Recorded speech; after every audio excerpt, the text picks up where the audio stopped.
Quiero que hoy día ustedes puedan estar muy expectantes al mensaje. Mira el título que tiene este mensaje, para los que lo quieran anotar. Pasando de una vida soñada a una pesadilla no esperada. Pasando de una vida soñada a una pesadilla no esperada. Sí lo sé, sí sé que el título no es muy alentador. Sé que no les causó mucha risa el título, pero sí sé que ha llamado su atención. Pasando de una vida soñada a una pesadilla no esperada. Quiero hacer un recordatorio en cuanto a lo que hemos venido, lo que el Dios ha venido hablando a través de nuestros hermanos, en cuanto a la parábola de Rico y Lázaro, ¿cierto?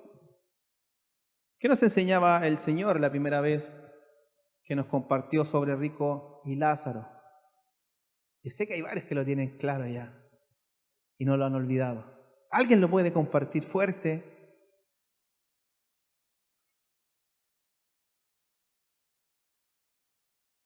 Uy, ¿no se acuerda nadie ahora?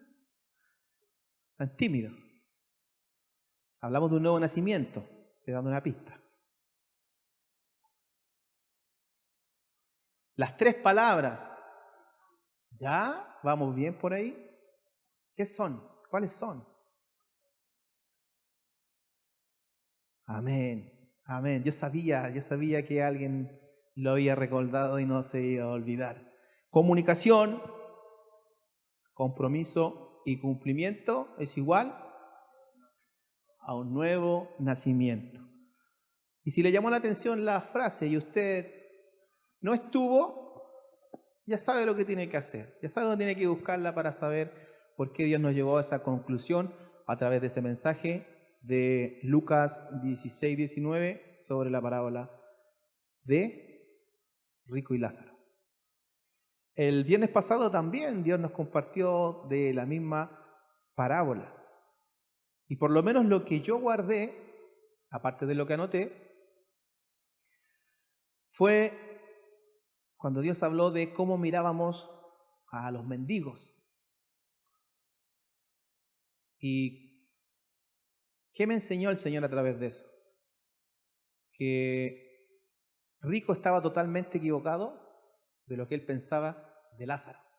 Rico se sentía en una posición mayor, o por lo menos estaba en una posición mayor, tenía riquezas, tenía un buen vivir, un buen pasar, no tenía enfermedades, ¿cierto? Y quizás el tener eso a su favor hacía que viera a Lázaro de una forma más inferior a él. ¿Por qué? Porque Lázaro era todo lo contrario de él. Él no tenía riquezas, era un mendigo, no tenía una posición social y tenía enfermedades. Primero lo que me llevó a meditar el Señor, que a veces puede que nos pase por la mente. Quizás en su posición de rico, el rico pensaba que estaba más cerca de Dios. Pero la parábola nos deja demostrado que tanto el que está en posición y el que tiene dinero, tanto como está sin dinero, ¿cierto? Para Dios tienen el mismo valor. Quizás humanamente y el sistema de acá, el sistema del mundo, nos enseña a buscar posiciones, ¿cierto? Para hacernos sentir superior a los demás. Pero cuando nos damos cuenta que nadie puede llegar a la posición que está Dios, que fue lo que el enemigo quiso hacer, subiré a él y seré como él. Nos damos cuenta que nadie puede sobreponerse sobre otro ser humano, porque somos todos creados por Dios. Él está sobre todas las cosas. Él gobierna sobre todo imperio, ¿cierto? Y nada de lo que podamos nosotros alcanzar acá nos hace tener más favor de Dios, sino que solamente el poder arrepentirnos, poder creer en Jesucristo y nacer de nuevo. Amén. Yo sé que usted guardó quizás otras cosas del mensaje pasado. Y hasta ahí estuvimos hablando de la parábola de Rico y Lázaro. Y hoy día vamos a volver a hablar de esta parábola. porque quiero que quede bien ahí en el corazón, en la mente. Yo estoy seguro que después de hoy usted jamás va a olvidar que la parábola de Rico y Lázaro se encuentra en Lucas 16, 19. De aquí al tiempo que a usted le pregunten, oiga, ¿dónde estaba la parábola de Rico y Lázaro? Está en Lucas 16, 19. Usted no se va a olvidar más de eso. Amén. Voy a dar lectura, pero hoy día vamos a enfocarnos a la petición de Rico, o las peticiones de Rico. Nosotros vamos a escarbar un poquito en cuanto a eso el día de hoy. Voy a leer de nuevo todo y me voy a detener donde vamos a profundizar. Lucas 16, 19. Dice así la palabra del Señor. Había un hombre rico que se vestía de púrpura y de lino fino, y hacía cada día banquete con esplendidez. Había también un mendigo llamado Lázaro, que estaba echado a la puerta de aquel, lleno de llagas, y ansiaba saciarse de las migajas que caían de la mesa de rico. Y aún los perros venían y le lamían las llagas. Aconteció que murió el mendigo y fue llevado por los ángeles al seno de Abraham. Y murió también el rico y fue sepultado. Y en el Hades alzó sus ojos estando en tormentos y vio de lejos a Abraham y a Lázaro en su seno. Entonces él, dando voces, dijo: Padre Abraham, ten misericordia de mí y envía a Lázaro para que moje la punta de su dedo en mi lengua y refresque mi lengua, porque estoy atormentado en esta llama. Ahí me voy a detener. Y la primera petición que hace Rico la vemos en este versículo 24. Y quiero que ponga atención. La primera petición de él fue: ten misericordia de mí. Y usted dirá, es que es obvio que él pidiera misericordia, porque el lugar donde estaba, él estaba en tormento, ¿cierto? Estaba pasando aflicción. Y es normal que él pida misericordia. Pero yo quiero llevarte a meditar. Si es normal,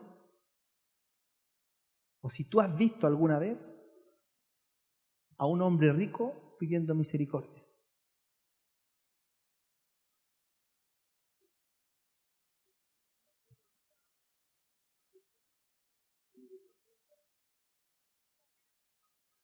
¿Por qué me detengo acá? Porque es importante que veamos que estamos viendo un hombre que era rico, que ahora está pidiendo misericordia. ¿Por qué es importante esta primera petición? Porque ¿qué es lo que eran los que entendían los judíos que representaba a Abraham para ellos? Porque mira, antes de que él diga, ten misericordia de mí, ¿qué es lo que dice primero? Padre Abraham, Padre Abraham, ten misericordia de mí. Y había algo que aquí no habían entendido los judíos y Jesús les estaba enseñando y destruyendo todos sus conceptos. Esto quiero que anoten ahí, les voy a ir leyendo, ustedes van anotando los versículos y después usted lo lee. Génesis capítulo 12, versículo 2. Tiene que ver esto mal entender con la promesa que Dios le hace a Abraham y a su descendencia. En el capítulo 12, versículo 2 dice: y haré de ti una nación grande, y te bendeciré, y engrandeceré tu nombre, y serás bendición. Bendeciré a los que te bendijeren, y a los que te maldijeren maldeciré, y serán benditas en ti todas las familias de la tierra. Y después en Génesis 15, 5, dice: y lo llevó fuera, y le dijo: mira ahora los cielos, y cuenta las estrellas, si las puedes contar. Y le dijo: así será tu descendencia. Y versículo 6 dice: y creyó a Jehová y le fue contado por justicia. Abraham fue establecido por Dios como padre de multitudes y le dijo que en él serían benditas todas las familias de la tierra. Y ahí luego dice: y creyó a Abraham y le fue contado por justicia.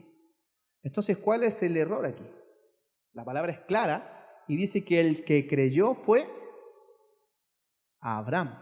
Y porque él creyó, le fue contado por justicia.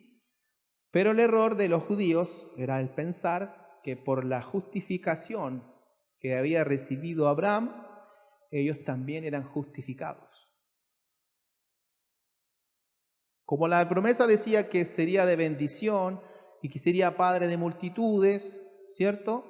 y que tendría una nación grande y que todas las familias de la tierra serían benditas, ellos pensaron, somos descendientes de Abraham, él es nuestro padre.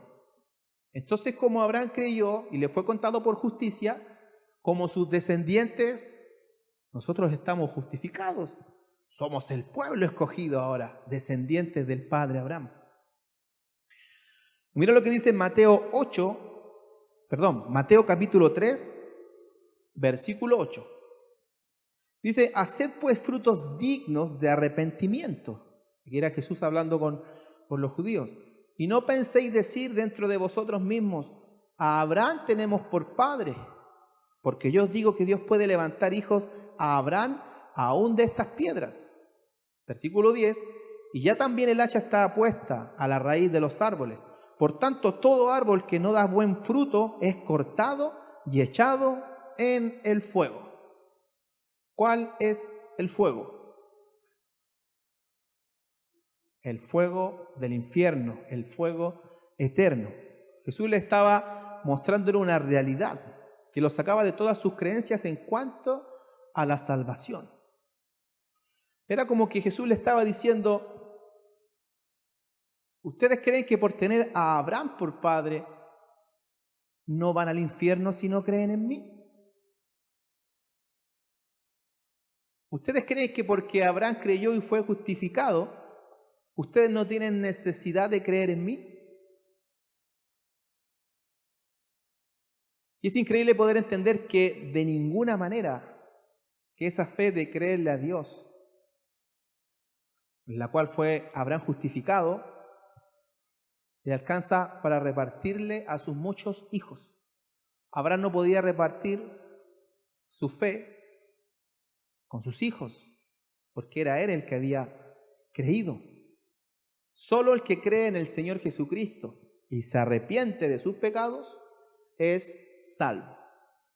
Es como cuando explicábamos el versículo, cree tú y toda tu casa será salva. Y ese versículo ya lo explicamos, lo vimos con la palabra. Porque luego más adelante habla de que cuando le dijo cree tú, tuvo que escuchar el Evangelio. Tuvo que escuchar en qué es lo que tenía que creer. No es decir, yo creo, ya listo, no. ¿Quieres creer? Sí, mira, escucha esto. Y si crees esto, eres salvo. Se le presentó el Evangelio. Por eso que después cuando creyeron todos en lo que estaban oyendo, fueron todos salvos. Pero esto no es decir, ya no, si yo creo y soy salvo. Como decían ellos, no, yo soy descendiente de Abraham y como él creyó, yo soy salvo también. Porque estoy justificado por él, como él sería de bendición y todas las familias de la tierra serían benditas. Nosotros ya estamos listos. Era como que dentro de la cabeza de los judíos a la cual Jesús le estaba hablando, era como que se estaban preguntando, ¿es verdad, Jesús, lo que tú estás diciendo? ¿Que un hijo de Abraham está en el infierno? Infierno de fuego para los hijos y los descendientes de Abraham. ¿Por qué sabemos que Rico era judío? ¿Por qué sabemos que Rico era judío?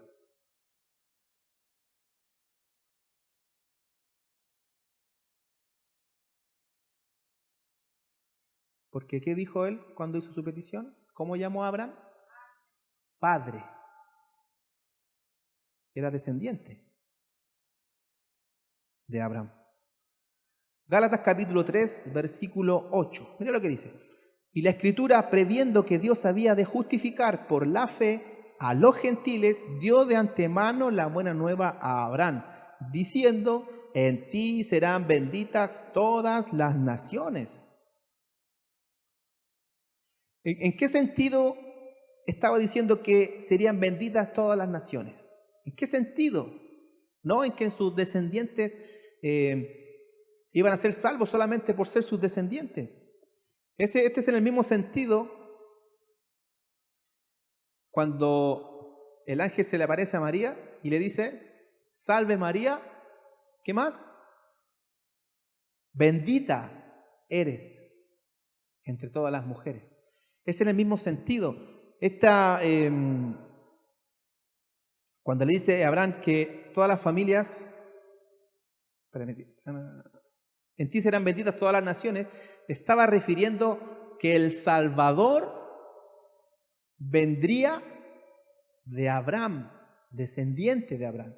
Tendría porque ¿qué otra cosa se dice en vez de decir bendita? Favorecida a María. O sea, era favorecido él por Dios haberlo escogido como ascendencia del Mesías. En ese sentido, era bendito. Y así como María fue escogida, bendita, para llevar en su vientre al Salvador. Es privilegiada. María fue privilegiada. Abraham fue privilegiado. Versículo 10 dice, porque todos los que dependen de las obras de la ley están bajo maldición. Pues escrito está, maldito todo aquel que no permaneciere en todas las cosas escritas en el libro de la ley para hacerlas. Y que por la ley ninguno se justifica para con Dios. Es evidente, porque el justo por la fe vivirá. Y la pregunta es, ¿Abraham vivió por la ley o vivió por la fe? ¿Por qué? Porque cuando Dios le hizo la promesa a Abraham, aún no se había establecido la ley. Por eso que dice que de antemano Abraham fue justificado porque creyó, no porque cumplió la ley. Versículo 12, y la ley no es de fe, sino que dice, el que hiciere estas cosas vivirá por ellas. Versículo 13, Cristo nos redimió de la maldición de la ley, hecho por nosotros maldición, porque está escrito, maldito todo el que es colgado de un madero, para que en Cristo la bendición de Abraham alcanzase a los gentiles. La bendición de Abraham que alcanza a los gentiles es en Cristo. Leo nuevamente, para que en Cristo Jesús la bendición de Abraham alcanzase a los gentiles, a fin de que por la fe recibiésemos la promesa del Espíritu. Vemos a Rico pidiendo misericordia. ¿Y por qué pide misericordia? Porque no había entendido que la promesa se alcanza con Abraham y no por Abraham. ¿Se da cuenta que son dos cosas diferentes? La bendición nos alcanza, o sea, se alcanza con Abraham y no por Abraham. La misericordia estuvo disponible para él y para todos los judíos durante su vida aquí en la tierra. Así como está también disponible para toda la humanidad. Hasta el día de su muerte. Cuando ya hay una cima que es impenetrable. ¿Qué nos enseña esto? Que no importa quién haya sido tu papá. No es que mi papá es pastor, que mi papá es evangelista, que mi papá es apóstol. Y yo nací en una casa de cristianos. Entonces debo ser salvo por mi papá. La salvación ni la gracia se heredan, ni se comparten. Aquí los que van a ser salvos van a ser los que creen en Jesucristo y se arrepienten de sus pecados. Amén. Ezequiel 14:13 dice, Hijo de hombre, cuando la tierra pecare contra mí, rebelándose pérfidamente, y extendiere yo mi mano sobre ella, y le quebrantare el sustento del pan, y enviare en ella hambre, y cortase de ella hombres y bestias, si estuviesen en medio de ellos estos tres varones, Noé, Daniel y Job, ellos por su justicia librarían únicamente sus propias vidas. ¿Se da cuenta que la justicia no es heredable? Por su justicia ellos librarían únicamente sus propias vidas. dice el Señor. No hay herencia humana de padres a hijos. Cuando nosotros comprendemos esto, podemos ver y apreciar el amor de Dios, su compasión, al compartirnos esta verdad a través de su Hijo. Esto es como que el Señor dice, mira, esto es así, no lo olvides. Y porque te amo te lo estoy diciendo. No olvides que la salvación es para el que cree y se arrepiente. No es heredable.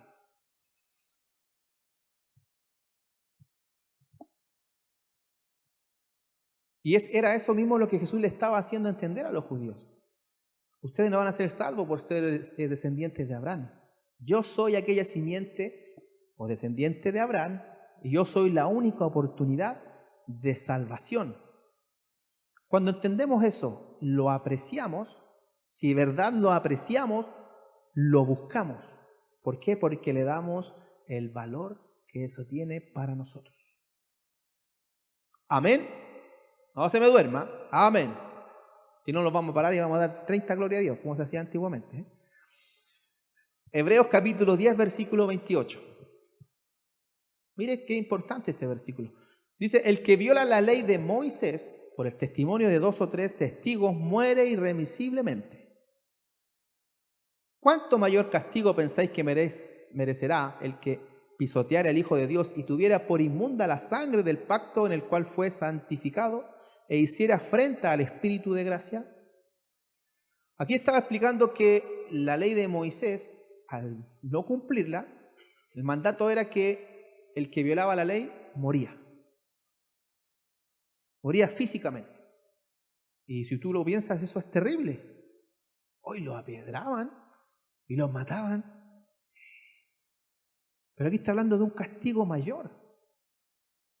¿Y diréis, cuál será el castigo mayor si ya te apiedran y te mueres? ¿Cuál podría ser un castigo mayor? Que te maten físicamente no es nada comparado al castigo mayor, que es el infierno eterno.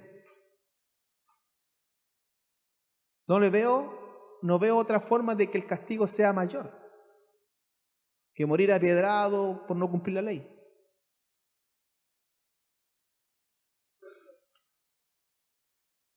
Cuando hablo de castigo eterno, estoy hablando de un castigo que no tiene fin. O sea, podemos pensar, ya, yo llego al infierno y comienzo a sufrir, y sufro, pasan 10 años, sufro. Aunque pasen 10, 100, 1000, 1.000.000 de años, el castigo es como que recién estuviera comenzando. Porque es eterno, no tiene fin. ¿Qué le dijo Jesús a aquel ladrón que estaba siendo crucificado con él? ¿O qué le dijo él primero? Cuando estés en tu reino, acuérdate de mí.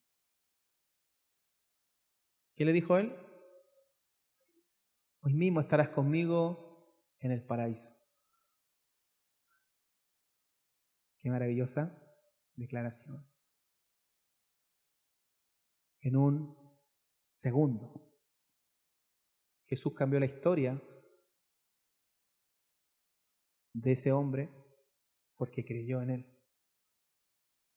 Y así también en un segundo, los que mueran sin creer van a estar en el Hades y se van a encontrar con la misma sorpresa del hombre rico. ¿Por qué estoy aquí si mi vida era soñada? No me esperaba esta pesadilla.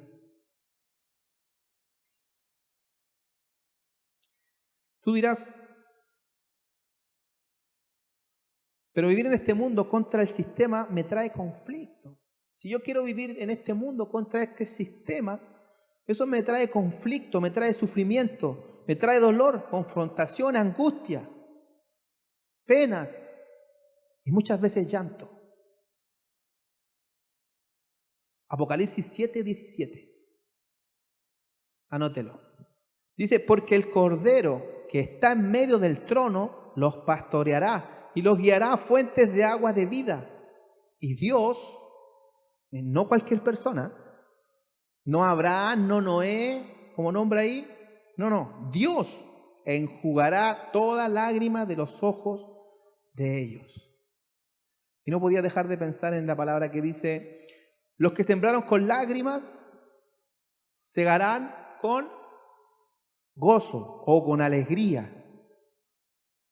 Y Mateo 5:4, las bienaventuranzas que dice, bienaventurados los que lloran, porque ellos recibirán consolación.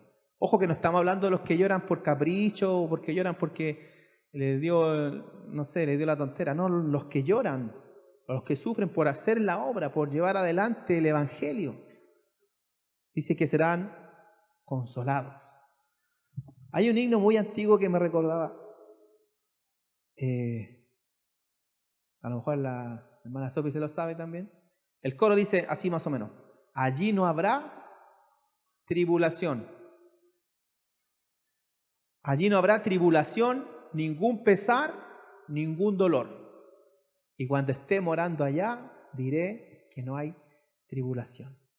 Mira la letra maravillosa y con la convicción que tiene que haberla escrito el que la escribió. Lo único que yo corregiría un poquito, que en ese tiempo cuando se cantaba ese himno, no había cara de convicción.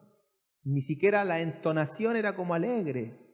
Era como así como, allí no habrá tribulación. Era como quejumbroso la entonación. Como que no había un creer.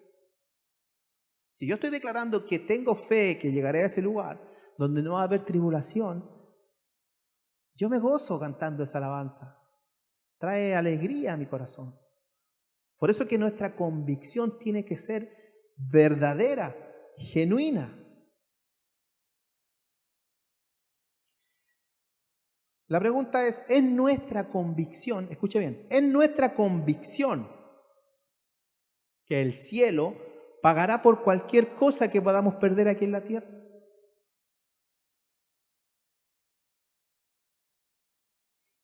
¿Pagará por cualquier cosa que podamos perder aquí en la tierra?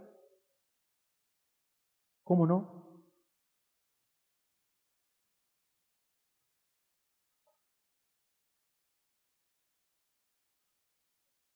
Repito la pregunta. ¿Es nuestra convicción que el cielo pagará por cualquier cosa que podamos perder aquí en la tierra? Sí. Nada se compara con que nosotros podamos llegar al cielo. Todo lo que podamos perder, sufrir, pasar en este mundo es pagado con el cielo.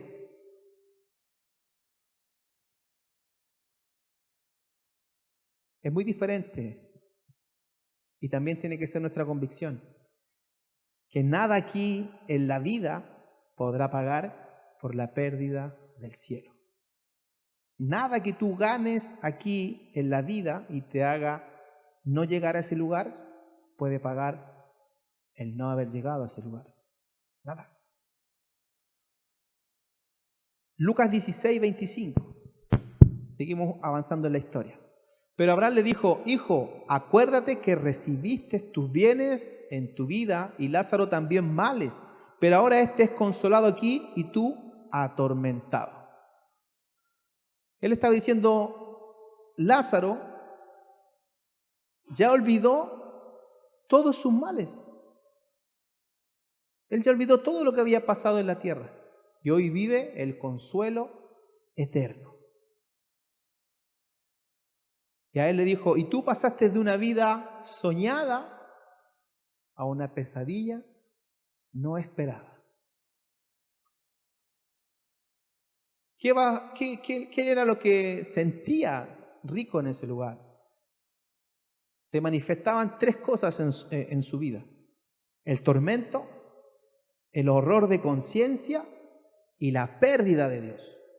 Esta no es una historia a la cual nosotros tenemos que mirar de forma superficial o muy arriba. Es algo que tenemos que meditar, comprender. Tormento, horror de conciencia y pérdida de Dios. El número 1 es que él ya no tenía la oportunidad de salvación. Es un tormento. Iba a vivir por toda la eternidad de su sufrimiento. Ya no tengo oportunidad de salvación. El segundo es la propia culpa de estar en ese lugar, que era el horror de conciencia. ¿Qué le iba a decir su conciencia? Es nada más que mi culpa el estar en este lugar. Es nada más por no haber querido conocer, aceptar a Jesús, nacer de nuevo, hacer su voluntad. Su conciencia no le dejará tranquilo, porque cada momento, cada día le recordará que por su propia culpa está en ese lugar. Contrario a lo que piensan muchos, que es Dios el que manda a la gente al infierno. La gente se va solita para allá. Y el tercero, que es la pérdida de Dios, es que Dios sea solo un recuerdo y no una meta que se pueda alcanzar. ¿Se ha puesto a pensar que en un momento Dios llega a ser solo un recuerdo en nosotros y no una meta que podamos alcanzar? Es como cuando las personas dicen: ay, me perdí la oportunidad de mi vida.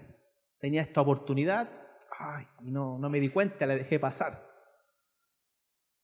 Pero aún así, humanamente, nos queda una esperanza de decir: quizás esta oportunidad se vuelva a dar.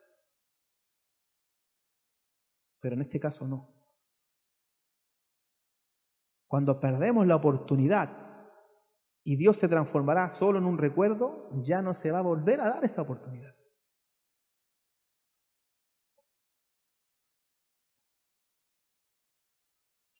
La pérdida de Dios es para siempre. Es una eternidad sin Dios. Deuteronomio 32:35 dice: mía es la venganza y la retribución, a su tiempo su pie resbalará, porque el día de su aflicción está cercano, y lo que les está preparado se apresura. ¿Alguien se ha resbalado alguna vez en esa vida? Yo creo que aquí nadie nunca se ha resbalado y se ha caído. O alguien que diga: nunca me he caído, nunca me he resbalado.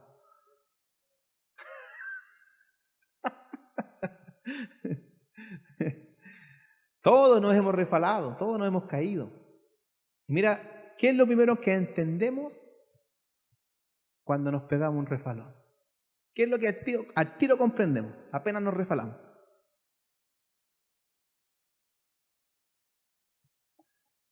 Que la caída es inevitable. Uno sabe que si se resbala, ya al tiro voy a golpear, me voy a caer al suelo. A pesar de que a veces uno aletea y cuando se va resbalando y trata de mantener el equilibrio, pero sabes que si te resbalaste, el golpe va sí o sí. Y a veces lo único que pensamos: ya voy a caer así, voy a poner las manos, voy a tratar de no pegarme en la cabeza, pero ya sabes que si te resbalaste, el golpe viene sí o sí. Y a eso se refiere esto. Cuando llegue el tiempo y resbale, la condenación no va a tener vuelta atrás. Me recordaba del salmo que dice, no recuerdo si es el 23, usted me corrige, que tanto buscar para allá y para acá, a veces me puedo confundir con los números. La parte que dice, no dará tu pie al resbaladero. Salmo 23. ¿Sí? ¿No? ¿91? ¿Cuál es? El 121.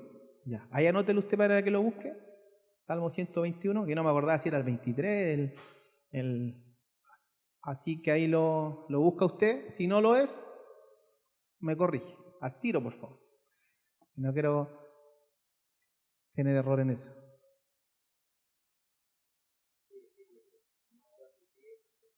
Del Salmo 121, versículo 3. No dará tu pie al resbaladero, ni se dormirá el que guarda Israel. Cuando tú perteneces al pueblo de Dios y te comportas como se comporta un hijo de Dios, Él no va a dejar que tus pies resbalen. Amén. y nunca va a sacar sus ojos delante de ti para protegerte y guardarte. Hebreos capítulo 12, versículo 29. Hebreos 12, 29.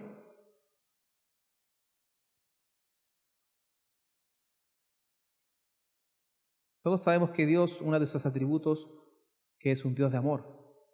Y Dios es amor. Pero Hebreos 12, 29 dice, porque nuestro Dios es fuego consumidor.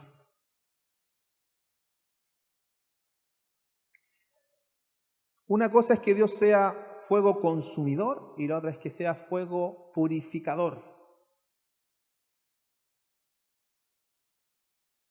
Este fuego consumidor es el fuego que Él ha preparado para el diablo y sus secuaces.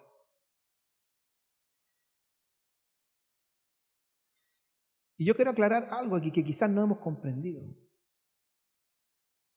Meditando esto pude entender la importancia del temor de Jehová. Porque ¿qué es lo que creemos todos? Que en el infierno está el diablo esperándonos en su trono, con su tenedor gigante, no sé cómo se llama eso, el tridente, y cuando usted y los que lleguen ahí, él va a estar riéndose, guajajajaja. No, no es así, porque el infierno no es un lugar que creó el diablo para gobernar. El infierno fue preparado por Dios, porque a él le plació enviar al enemigo a ese lugar. Dice la palabra que se irá a él y todos aquellos que sigan su forma de pensar. Está preparado el lago de fuego y azufre para el diablo y todos los que se rebelen contra Dios. Así que el diablo no lo va a estar nada esperando riéndose. Va a estar así saltando en el fuego. ¡Ay! Se va a estar quemando también.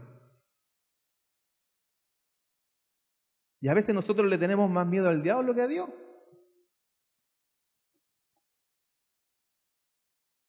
¿Se da cuenta de la importancia del temor de Jehová?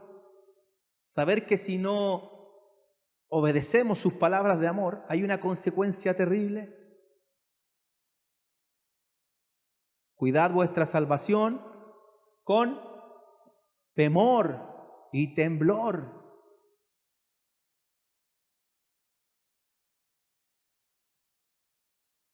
Le dijo Jesús, no temáis a sus discípulos, no temáis, no te maravilles porque se le sujetan los demonios, sino que preocúpense de que sus nombres estén inscritos en el libro de la vida.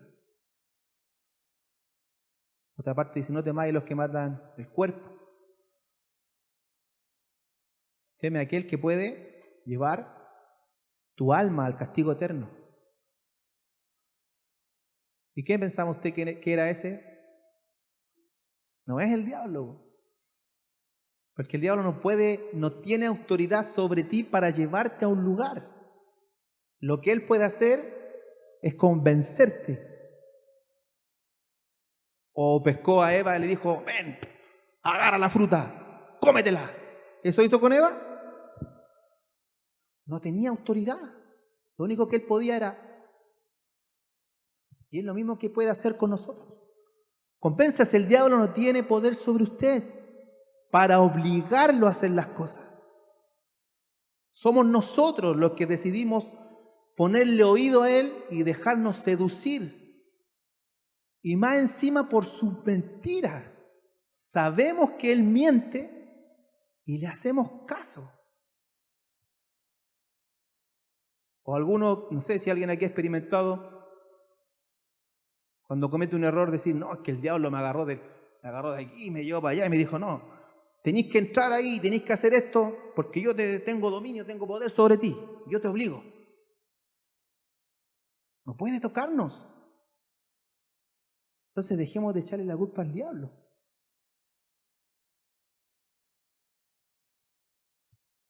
Es Dios el que es el fuego consumidor y a Él debemos escuchar. Él es el que tiene el mejor consejo para nosotros.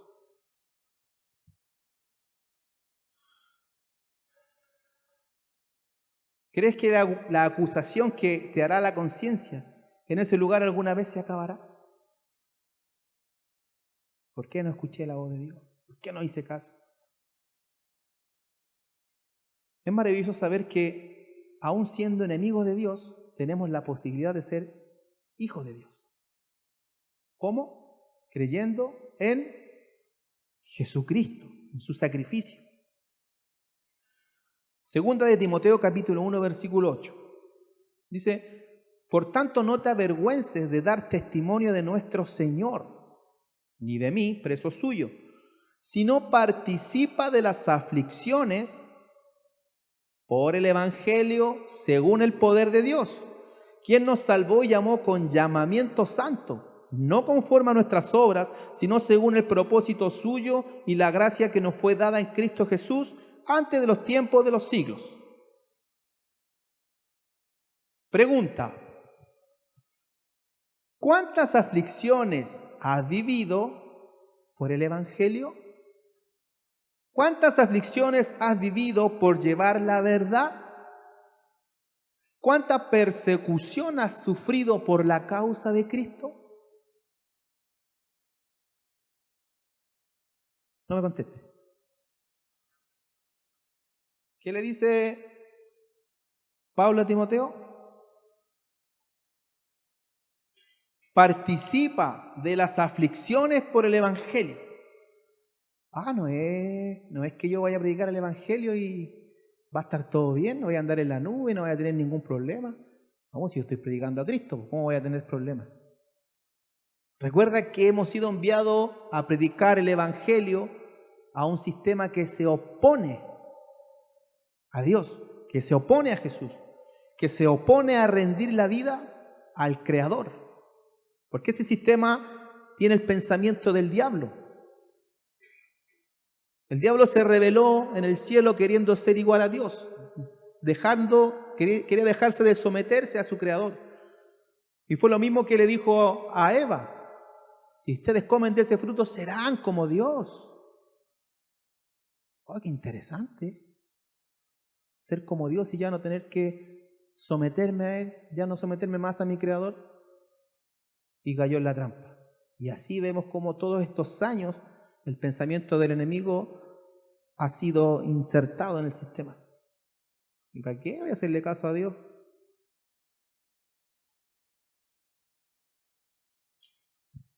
No, es que uno dirá, no es que yo evangelizo por las redes. Veo un TikTok que me gusta, lo comparto. Listo, ya evangelicé. Tengo la pega a ella.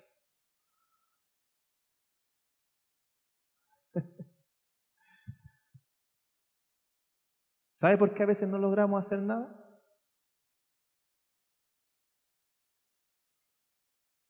Porque a veces creemos que estamos muy cerca de Dios, muy cerca de Jesús.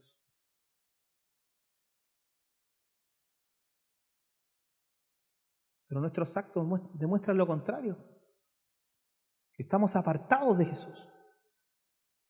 ¿Por qué? ¿Cuál es la evidencia? Que no hacemos nada. No hemos hecho nada, no hemos pasado ninguna peripecia por anunciar el Evangelio. ¿Y por qué no logro nada? Porque estoy separado de Dios, po. Si Él dijo que separado de mí, nada podéis hacer. Yo no estoy haciendo nada. ¿Te das cuenta de la importancia? Juan 15, 5. Aquí está el versículo. Yo soy la vid, vosotros los pámpanos. El que permanece en mí y yo en él, este lleva mucho fruto. Porque separados de mí, nada podéis hacer. Y luego recordamos el versículo que dice: todo árbol que nos dé fruto será cortado y echado al fuego. ¿Cómo podríamos definir el infierno en significado para el que no cree? Mire una definición. El infierno es Dios, escuche bien, el infierno es Dios dándole el gusto a todo aquel que no quiere creer y no se quiere acercar a Dios. ¿Tú quieres vivir una vida apartado de mí? ¿Tú no quieres acercarte a mí? Bueno, te doy en el gusto. Permanece eternamente alejado de mí. si eso es lo que tú quieres. Por eso el llamado es a reconciliarnos con Dios. Amén. Segunda de Corintios 5:19 dice que Dios estaba en Cristo reconciliando consigo, con Él, al mundo, no tomándole en cuenta a los hombres sus pecados, y nos encargó a nosotros la palabra de reconciliación. ¿Por qué ellos podían predicar, o Dios o Jesús le había encargado la palabra de reconciliación? Porque ellos ya habían sido reconciliados.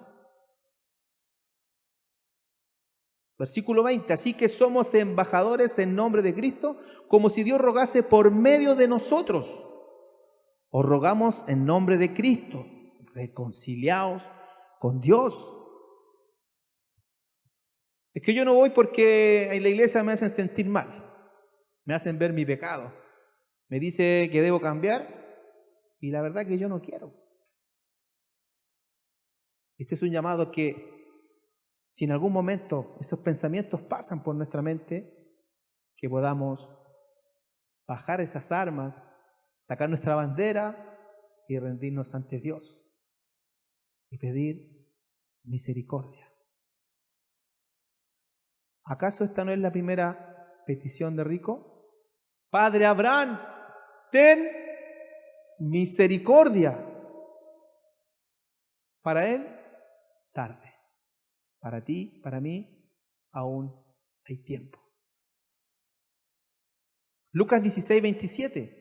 Entonces le dijo, te ruego pues, Padre, que le envíes a la casa de mi padre, porque tengo 5 hermanos para que les testifique a fin de que no vengan ellos también a este lugar de tormento. Y Abraham le dijo a Moisés y a los profetas, tienen, óiganlos. Segunda petición, envía a Lázaro a la casa de mi padre. Y antes no le había dicho también, envía a Lázaro que moje la punta de su dedo. Y en ninguna de las 2 veces que pide a Abraham que envíe a Lázaro, se encuentra la palabra mágica.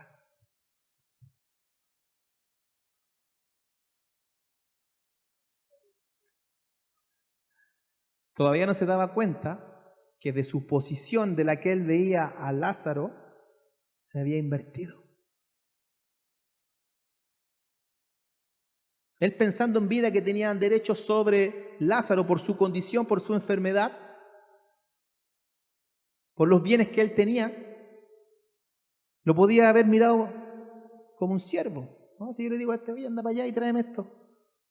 Yo soy el hombre rico y él es el mendigo. No se había dado cuenta que ya eso no corría, que eso no era así. Eso se le estaba mostrando. Nunca se ve la palabra por favor. Hay 2 formas de justificación, o por lo menos es lo que se cree. Te dirá, no, es una sola. No, son 2. O sea, en realidad es una, pero podrían ser 2. Una es la que se pueden ser justificados por las obras, o los que piensan que pueden ser justificados por las obras, porque eso es un pensamiento. Hay mucha gente que piensa que pueden ser justificados por las obras, pero es insuficiente, por lo tanto no puede. Y la otra es por la fe en Cristo, que es completamente suficiente y no hay más. Pero hay otra justificación que la gente piensa que existe, que es la justificación por muerte. ¿Cómo eso? No sé si usted se ha dado cuenta que siempre que muere alguien, todos empiezan a decir que era tan bueno. Es que era un pan de Dios. Dios lo debe tener en su santo reino. Entonces la gente piensa que hay una justificación por muerte. Y eso tampoco es bíblico. La única manera que somos justificados es por Jesucristo. Cuando la gente piensa que alguien puede ser justificado por muerte, es un buen deseo, es un mal deseo. No es malo, es un deseo bueno, es sincero, pero está sinceramente equivocado, porque eso no puede ser así. No existe una justificación universal.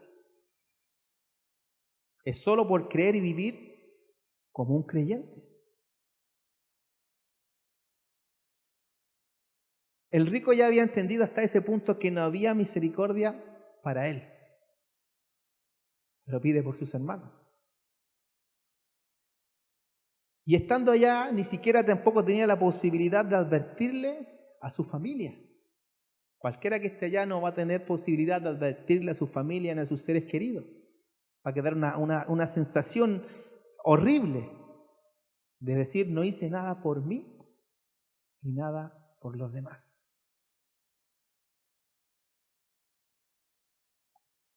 ¿Qué le dijo el padre Abraham que tenían disponible? Moisés y los profetas. Eso quiere decir disponible las escrituras. Pero primero debemos convertirnos y creer nosotros para luego llevar este mensaje a los demás. Y la pregunta es, ¿qué estamos haciendo por nuestros hijos?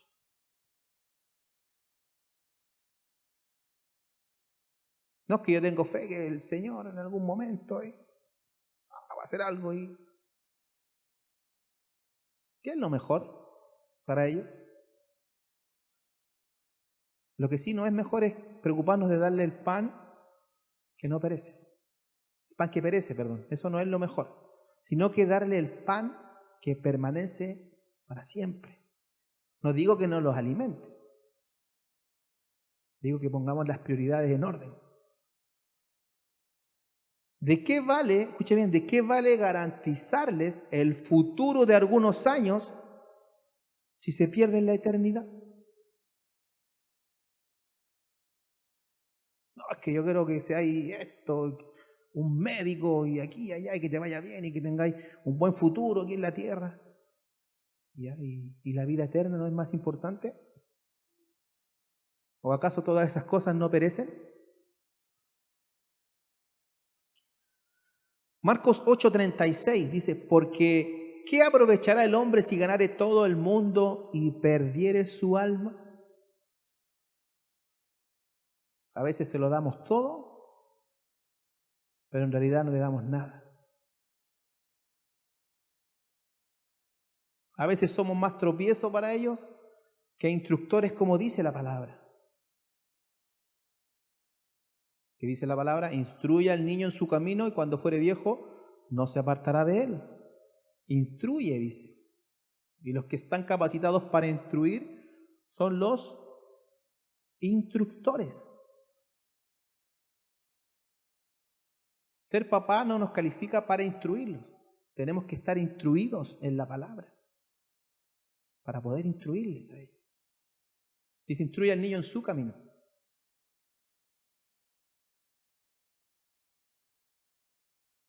Y cuando no tenemos las cosas ordenadas o claras, los únicos perjudicados somos nosotros y nuestros hijos. Quiero leerte un extracto de algo que escribió una persona que se llama John Flavel. Es un escritor. Y en uno de sus libros, él escribió lo siguiente que quiero leer. Es un poco extenso, pero necesito leerlo completo y que usted ponga atención. Dice así, muchos padres son culpables de muchos descuidos por negligencias, estorbos mundanos e indulgencias mimadas, y mientras ellos descuidan el tiempo de sembrar buena semilla, el diablo aprovecha las oportunidades. Si los padres no las usan, él lo hará. Si no les enseñan a orar, él les enseñará a maldecir, blasfemar y mentir. Si no le ponen la Biblia o el catecismo en las manos, él les pondrá copias obscenas. Eso se puede aplicar de muchas maneras hoy en día. Otros hay que alimentan a sus hijos tan profanamente, les enseñan con sus ejemplos los últimos pecados que fueron acuñados en el infierno. Les enseñan a denigrar y a burlarse de la piedad seria. Y hasta sonríen al escucharlos hablar en dialecto de los demonios. Mira cómo habla, mira los chistes que dice y las palabrotas que utilizan tales familias. Son criaderos para el infierno. Y aunque Dios con su soberana mano arrebata de cuando en vez a través de su providencia un alma por medio de la conversión, generalmente mueren como viven. Como dice el Salmo 49, entran en la generación de sus padres y nunca más verán la luz. Que todos los padres consideren que cuán terrible es ser instrumento de ruina eterna. Y en vano son todas sus preocupaciones por sus cuerpos si sus almas perecen por falta de conocimiento. Fueron muy solícitos con sus cuerpos, pero muy descuidados con sus almas. Diligentes en verlos ricos, pero indiferentes en cuanto si tenían la gracia. Descuidaron enseñarles la salvación, pero el diablo no fue negligente en enseñarles el camino del pecado. Desearán nunca haber sido padres. Cuando oigan los dolorosos gritos de sus hijos, cuando digan lo siguiente en sus oídos: maldito padre y cruel en misericordia madre. Sus ejemplos me han traído con ustedes a esta miseria. Tuvieron tiempo y motivos suficientes para advertirme de este lugar cuando mi corazón todavía era tierno y mis afectos moldeables. ¿No era igual de fácil poner una Biblia delante de mí como ponían los juegos? ¿Castigarme cuando provocaba a Dios con el pecado como cuando les provocaba a ustedes con alguna tontería? Una palabra dicha a tiempo hubiera podido salvar mi alma.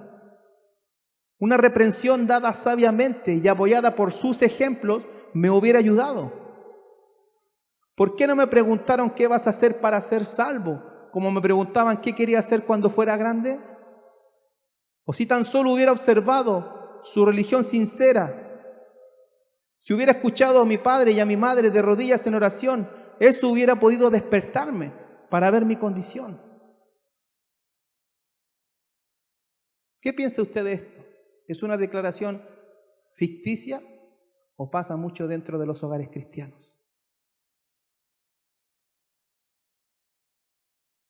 Yo creo que más de alguna vez, y más de un hogar. Pero ¿qué es lo que hoy sabemos? Que mientras hay vida, hay esperanza. Haz lo que tengas que hacer por amor a tus seres queridos. Haz lo que tengas que hacer por amor a tus hijos. Salmo 127:3. He aquí herencia de Jehová son los hijos, cosa de estima el fruto del vientre. ¿Qué estás haciendo con la herencia que yo te di? Dice el Señor. ¿Qué ejemplo le estás dando? El arrepentimiento es vital y es indispensable. Lucas 16:30. Con esto ya voy terminando. Él entonces dijo: no, padre Abraham, pero si alguno fuera a ellos de entre los muertos, se arrepentirán. ¿Qué estaba reconociendo este hombre?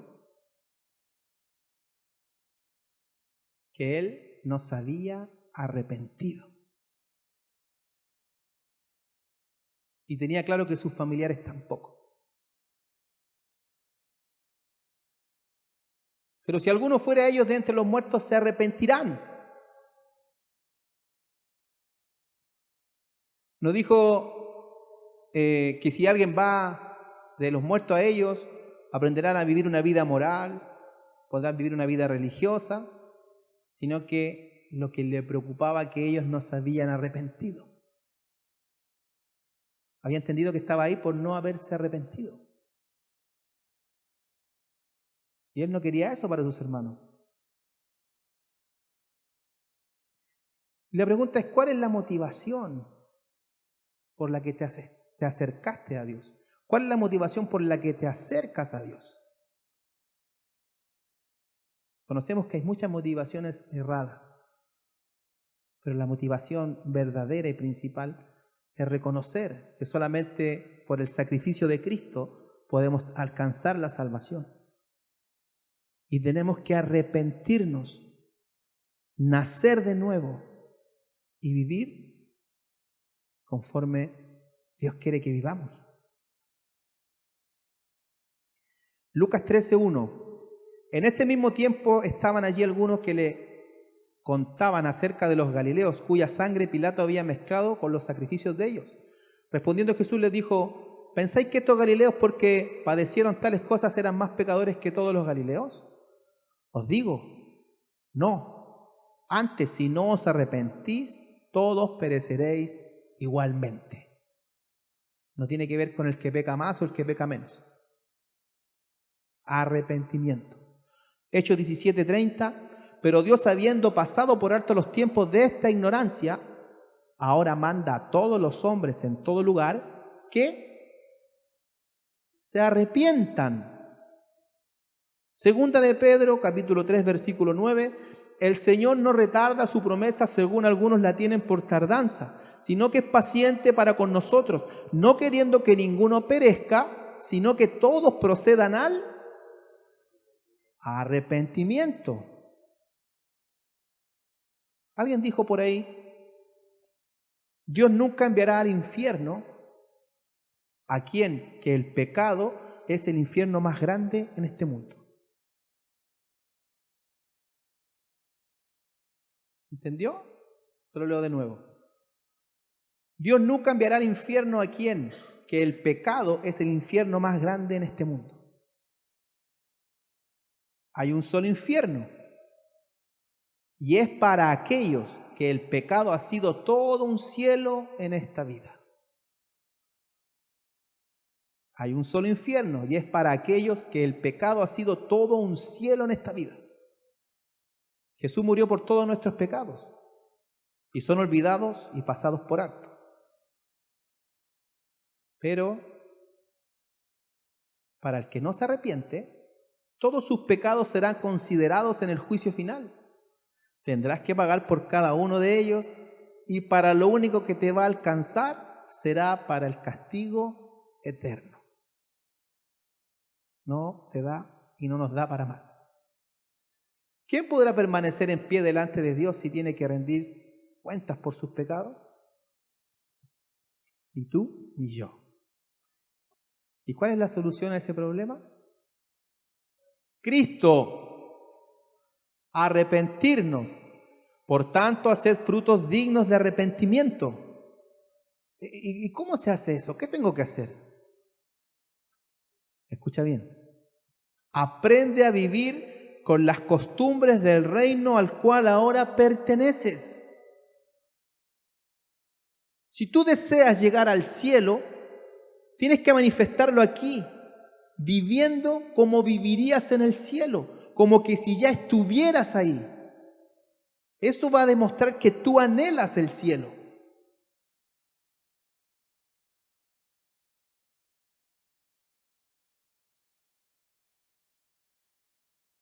¿Y qué tenemos que hacer para eso? Aprender qué es el reino. Y Romanos 14:17 que dice, porque el reino de Dios no es comida ni bebida, sino justicia, paz y gozo en el Espíritu Santo. ¿Por qué Romanos 14:17 nos está declarando esto? Hablándonos de lo que es el reino. ¿Por qué quería que nos enteráramos de qué es lo que era el reino o qué se vivía en el reino? Para que ya aquí en la tierra comenzáramos a vivir. Que nuestras vidas manifestaran que eso es lo que queremos alcanzar. Justicia, paz y gozo. Aprendamos a vivir de manera justa, reflejemos la paz que solo Jesús nos puede dar y vivamos con gozo por la hermosa esperanza de que veremos a Dios un día cara a cara. Amén. La cita es Romanos 14:17. Lucas 16:31, anote. Este es el último versículo de la parábola. Más Abraham le dijo, si no oyen a Moisés y a los profetas, tampoco se persuadirán, aunque alguno se levantare de los muertos. Este versículo representa la importancia de las Escrituras, porque estas son el instrumento para la comprensión del Evangelio que da salvación en Jesucristo. Amén. Deja que la palabra del Señor te hable deja que la palabra del Señor te hable acerca de las Escrituras con un corazón rendido, humilde, sinceramente arrepentido. El no prestar atención a la palabra, el no prestar atención al Dios de la palabra. No corras con locura hacia la perdición. Corre con convicción a los brazos del Señor. Amén. Y ahora sí que este es el último versículo. Lucas 13:24. Esforzaos a entrar por la puerta angosta, porque os digo que muchos procurarán entrar y no podrán. Mira lo que está diciendo el versículo. No le ponemos atención. No dice que los que no quieran entrar no van a poder entrar. No, si él no quiere entrar, no va a entrar. Dice que muchos que procurarán entrar o creerán que van dirigidos hacia esa puerta y que van a entrar, muchos de los que procuran no podrán entrar, dice. Esforcémonos antes que sea cerrada esa puerta. El infierno no es otra cosa que la verdad conocida demasiado tarde. Amén. Esforzaos, hermanos, esforcémonos. Siempre cuando antiguamente se predicaban de estos mensajes, decían, no, es que no hay que hacer que la gente venga a la iglesia por miedo. Esto no es meter miedo, hermano. Esto es presentar la verdad. Esta es la advertencia que nos hace Dios, la advertencia que nos hace Jesucristo, y véalo como un acto de amor, en el cual Él nos quiere hacer recapacitar. Tenemos una responsabilidad sobre nuestros seres queridos, sobre nuestros hijos, sobre nuestra misma vida. No vaya a ser cosa que pasemos de una vida soñada a una pesadilla inesperada. Amén. Que el Señor te bendiga.